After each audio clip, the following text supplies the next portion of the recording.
Día 30 de mayo. El siervo de Dios, Pedro de la Concepción.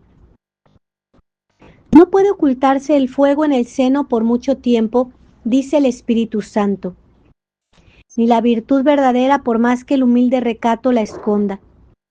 Ni deja de manifestarse con luces hermosísimas a los ojos de afuera, para aficionarlos con santos ejemplos que la busquen y sigan, con especial gloria de Dios y estimación de los que la ejercitan. Así comienza el Padre Francisco de Santa María el capítulo en que trata de las virtudes de este siervo de Dios.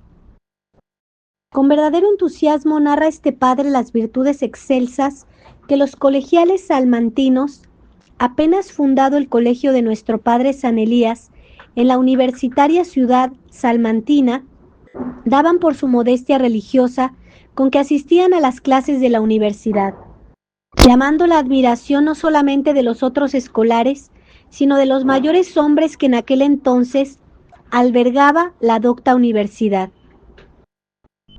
Hablando de todos en común, dice que nuestros estudiantes iban con alegre modestia religiosa a las aulas, que no levantaban los ojos para entretenerse en curiosidades inútiles, que estando en las aulas no se arrimaban a los bancos, que por las calles no hablaban palabra ni caminaban con desenvoltura, que en los inviernos, a pesar que helaba o nevaba, eran los primeros en las clases con el fin de tener más que ofrecer a Dios en aquella mortificación, que los maestros estimaban el tener discípulos tan virtuosos y que si algún día los colegiales carmelitas descalzos, por ser larga la distancia desde San Lázaro, que fue la primitiva fundación, hasta la universidad, llegaban empezada la lección, el profesor, hasta que no se acomodaban en sus asientos, suspendía la explicación y de nuevo repetía lo que ya había explicado. Cuando la orden dispuso que las clases se dieran en el convento, los maestros de la universidad trataron de que los carmelitas descalzos volvieran a ella, porque eran un ejemplo viviente y mucho lo que con su ejemplo contribuían a que la población escolar se portara dignamente. Los primeros venerables que pidieron en Salamanca el hábito lo hicieron movidos por el buen ejemplo que los colegiales carmelitas descalzos daban en la universidad. Y dice el padre Francisco, citado, que pronto la Reforma pudo coger el fruto de este árbol plantado en terreno tan fértil, no solamente de los estudiantes y colegio mayores y menores, sino incluso de catedráticos que abandonaban su remuneradora cátedra y dejando el mundo vestían el hábito humilde de la Virgen del Carmen, reformado por nuestra Madre Santa Teresa de Jesús. Sobre este particular tan glorioso para la orden, trae el Padre Francisco el testimonio de Fray Ángel Manrique en la vida que escribió de la venerable Ana de Jesús. Dice: colegio que por tiempo había de ser tan bienhechor de la universidad, él, componiendo su numerosa juventud con su modestia, con su doctrina, con su ejemplo, y ella en retorno como agradecida tan gran beneficio, dándole de esos mismos que componen cada año los sujetos más lúcidos. Ni Salamanca pudiera dar a sus hijos igual educación, a faltar de su gremio este colegio, ni la familia de Elías y de Teresa los recibiera tales si no hubiera venido a Salamanca.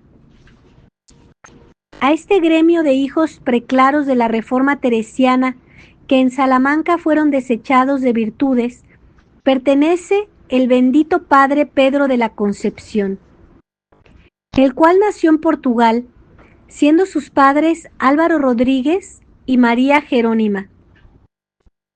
La relación calla el día y año de su nacimiento, pero dice que en la pila bautismal le pusieron los nombres de Pedro y Eduardo.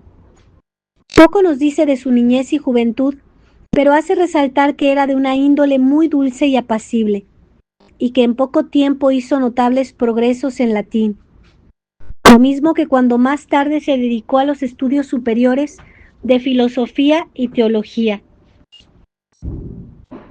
No deja de notar que era muy piadoso, piedad que sin duda alguna aprendió a practicar en su hogar y que directamente le enseñaron su práctica, sus buenos padres, infundiéronle un amor intenso a la Santísima Virgen, cuyo amor al crecer él en edad suavemente lo fue acrecentando en su alma.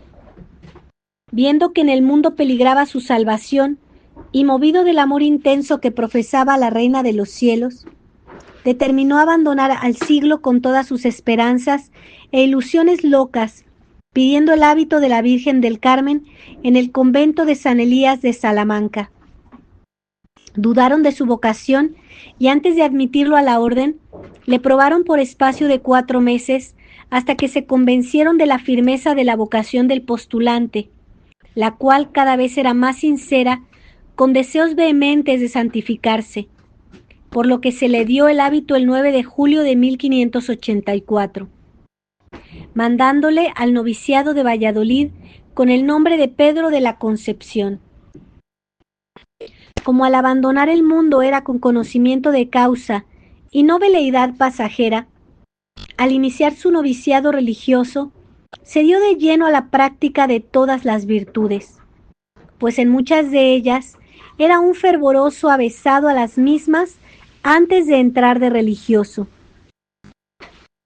Esto no obstante, su maestro de novicios, padre Andrés de la Concepción, le sometió a pruebas durísimas durante el año de noviciado, que el fervoroso novicio, sin amilanarse, supo superar ejemplarmente, por lo que, convencidos de sus fervores verdaderos, le admitieron a la profesión con gran consuelo de su alma, efectuándola el 17 de julio del año siguiente. Antes de entrar en la orden ya había estudiado la filosofía, por lo que inmediatamente que profesó, le mandaron a estudiar la teología.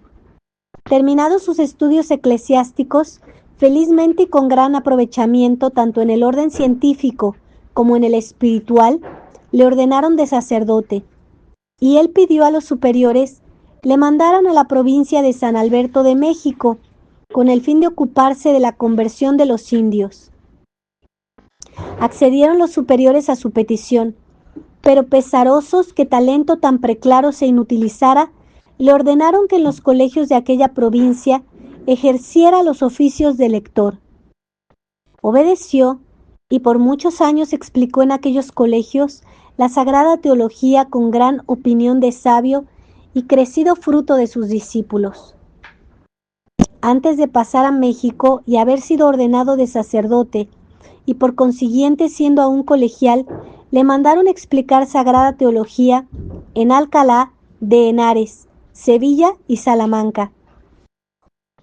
Trasladado de nuevo a España, continuó su labor en el colegio salmanticense, afirmándose de él que enseñaba más con sus virtudes que con sus letras.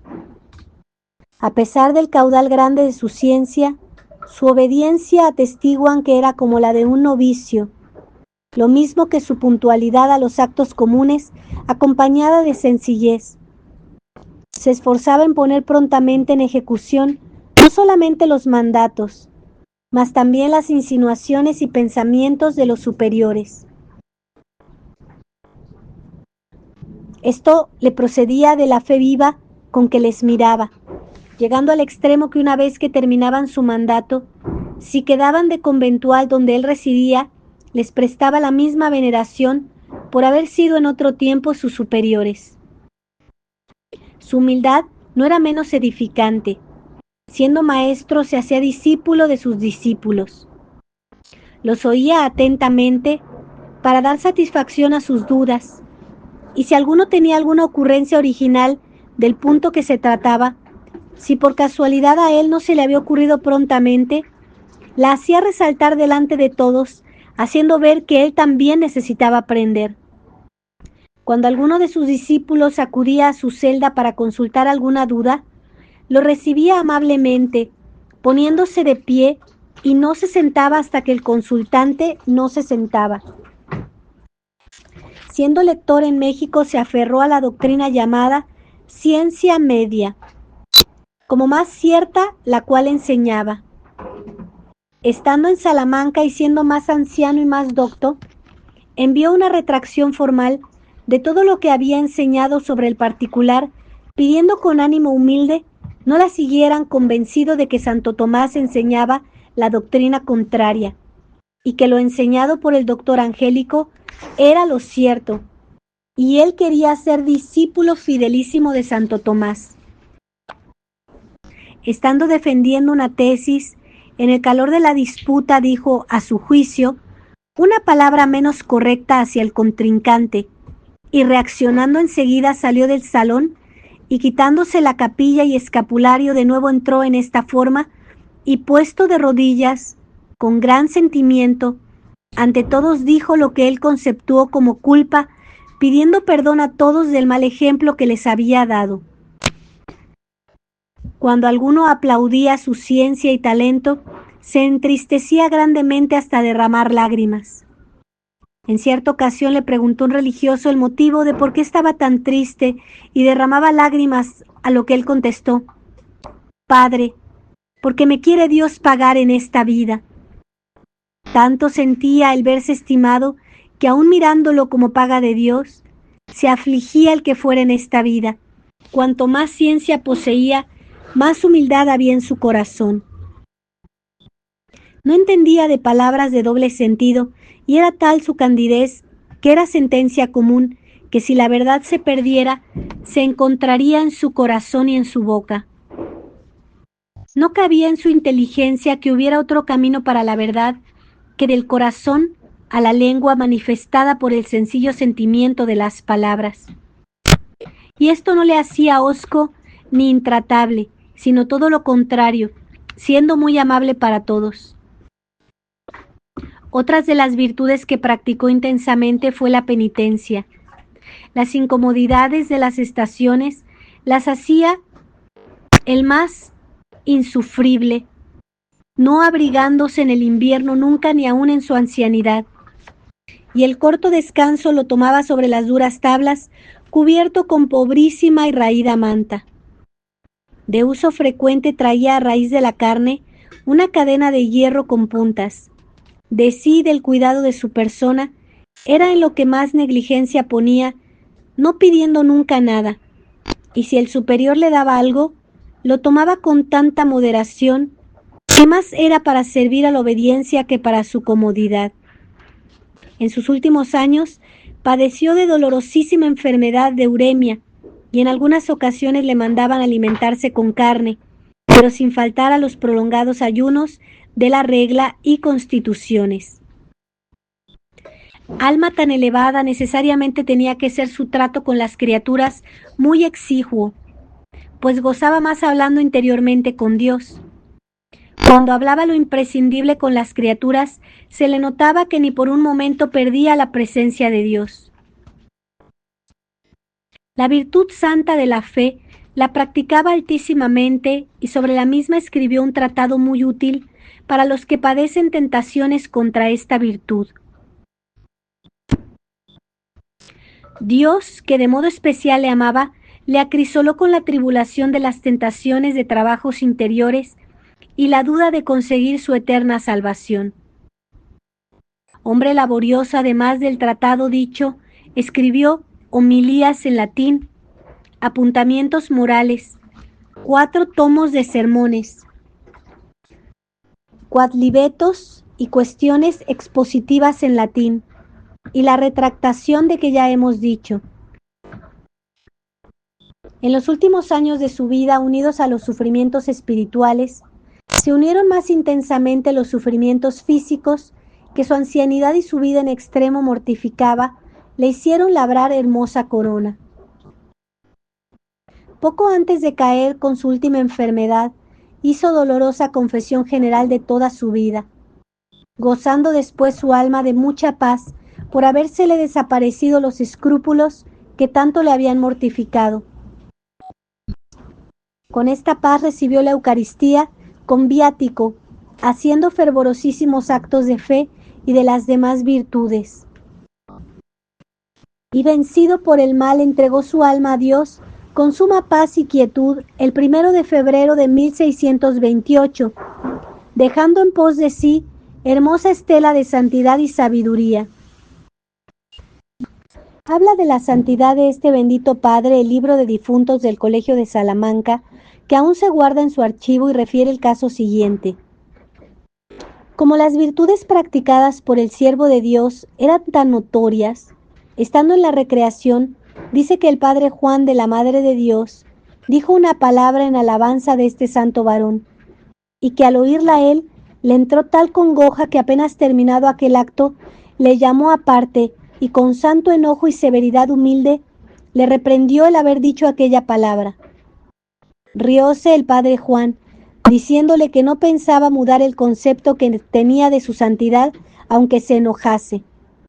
Entonces el bendito padre Pedro, sonrosado el rostro, no menos con el enojo que con la vergüenza de oír sus alabanzas, le dijo: no se ría, venerable reverendo padre Juan, que le aseguro con toda verdad que soy grandísimo pecador, y para que vuestra reverencia vea que le hablo con verdad y que está errado en el concepto que tiene de mí, le aseguro que en toda mi vida habré pecado mortalmente más de 6 veces.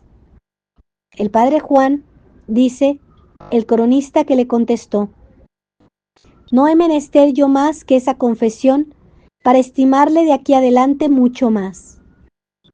En este siervo de Dios se cumplió lo que la Santa Escritura dice cuando afirma que el justo se acusa a sí mismo. Siervo de Dios Pedro de la Encarnación, rogad por nosotros. Siervo de Dios Pedro de la Encarnación, rogad por nosotros. Siervo de Dios Pedro de la Encarnación, rogad por nosotros. Ave María Purísima, sin pecado original concebida. Por la señal de la Santa Cruz de nuestros enemigos, líbranos, Señor Dios nuestro. En el nombre del Padre, y del Hijo, y del Espíritu Santo. Amén.